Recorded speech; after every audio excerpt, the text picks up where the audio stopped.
Hey guys, today's topic: renting in Vietnam. I live in Da Nang already for a year, but before Da Nang, I lived for 1 month in Hanoi. In Da Nang, I live in a studio and it costs $350 per month plus $100 for electricity. And I always thought living in the capital would be more expensive than living in Da Nang, but now I think that prices for apartments in Da Nang and Hanoi are pretty much the same. This is my apartment in Hanoi. It cost $600 including electricity, but it wasn't a small studio. It was very pretty apartment with 1 bedroom and a lot of space and light in a very good area in touristic area Tai Ho near the lake. This apartment even had a dryer, which is very convenient considering humid climate in Hanoi and in Vietnam in general. In my studio in Da Nang, unfortunately, I don't have a dryer, only a washing machine. I really like this apartment, but unfortunately I had to move to Da Nang during problems with health that I faced in Hanoi. I started to cough maybe after 2-3 weeks in Hanoi, and unfortunately it's a common issue for many expats in Hanoi because the air pollution is a thing, unfortunately, but not everyone has the problem. I also know a lot of people who live in Hanoi for years and they don't have any problems with health and air pollution, so maybe it was just me. But if you're interested in moving to Vietnam and you don't know which city you want to live in, I recommend to try a few cities because every city has its vibe, and Vietnam beautiful in general. I think wherever you're gonna live in Vietnam, you will enjoy it and will be able to build the life you want. And now the most important question: how to find an apartment, where to look for. If your plan is to rent for 3 or 6 months, maybe even a year, the better way to find an apartment is to use Facebook. You go to Facebook, you search for pages with names like Apartment Da Nang or Apartment Hanoi, renting in Da Nang, renting in Hanoi, and then you just make a post that you are looking for an apartment, and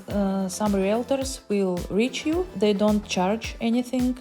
They charge the one who owns the home. They will give you some options and you just need to check all the apartments and take the one you like. But if you're looking for shorter stay, maybe like 1 month, then Facebook probably will be useless for you. It will be better to use Airbnb or maybe Booking, because on Facebook owners usually look for long-term rentings like month or maybe like month and a half. Options are mostly available on Airbnb or Booking.com. That's what I can tell from my experience. Have a good day. Bye.